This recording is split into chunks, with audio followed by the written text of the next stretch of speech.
Julie Thomas, and I'm the weekend weather forecaster for News Channel 6, and then Rich Rogers here is weekend meteorologist for NBC 26. And we work in the same room, but we do work for two different stations. A little bit of friendly competition every once in a while. I make sure he stays on his side of the line. Yeah, that's right. I think it's right about here. Yeah, I have to cross it to get out. Sometimes she'll let me out. So. Not too often. This is where all the magic happens. We come in for our shift. Our shift starts right around 3 o'clock in the afternoon. The morning guys, their shift starts 3 a.m. So it's an early day for them. But they get used to it. Don't feel sorry for them. I don't know if you ever get used to that. Yeah, maybe not. So this is where we start our shift, and the first thing we do when we come in is we create our forecast. We look at all the data that's available to us. There's certain models that have already been created. There's certain data that we can collect. When we collect it, we decide what we think the forecast will be for the next week or so. We write it down with pen and paper. We actually still use the old school pen and paper method. And it looks a little something like this. Every meteorologist will do it differently. Some of us use something like that. Some of us just use a different format that we write it out on. So that's why if you're a channel flipper, you might notice our forecasts are a little different. A few degrees off here and there. The extended forecast might be a little different here and there. But for the most part, we're taking the same data, the same information, and interpreting it in our own way. So we come up with different conclusions every once in a while. So once we have our written forecast, we come over to our computers, and there's two main computers that we use. This one we call the Omni computer. You won't hear us call that on air.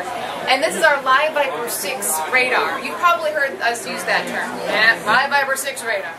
You have to say the whole thing. You can't use half the word. You have to say LiveViper 6 radar. And NBC Ours 26, is even worse. Storm Tracker 26 live Doppler radar. You have to say the whole thing. Yes. No, you just can't call it half the name. Anyway, so we use the two computers. This one, the Omni computer, is mostly for graphics and that sort of thing. Actually, I'll get it back to one of these other graphics and kind of show you how it works. I'll just let it play from here. We press the play button, we set up our show the way we want, we put our information in the computer, we create most of our graphics from scratch. Some of them are pre-made, things we've already pre-made, and we put the data in. Once we have the show in the order that we like it, it's kind of like a slideshow. We press the play button, we have our clicker. You might see this on air. Hopefully we keep it a little discreet when we're giving our forecast. Newscast originates from Good Morning Augusta, the news show, and then Live 536, Jenny, and the Late Show, of course. And even our CW newscast. Hopefully you guys are watching CW at 10. John Mars and Will Scott right here. We just change out the logos. You know, the CW pops up with the magic. This is it. It is so much fun for us to get to see you in person. And we thank all of you for tuning to News Channel 6. It's really a lot of good here. He's a ham. And I've been here 8 months and I feel like I've known him forever. But in just a moment, Ed's going to give you a little demonstration of the green wall. It's really cool. It's the magic of television. It's kind of like the most fun thing to do. And feel free to go over there and take pictures with Ed on the green wall. And anyone who wants to come up and sit on the anchor desk, y'all are welcome to do that too. Get pictures today. Again, thank you so much for coming out for all the tours.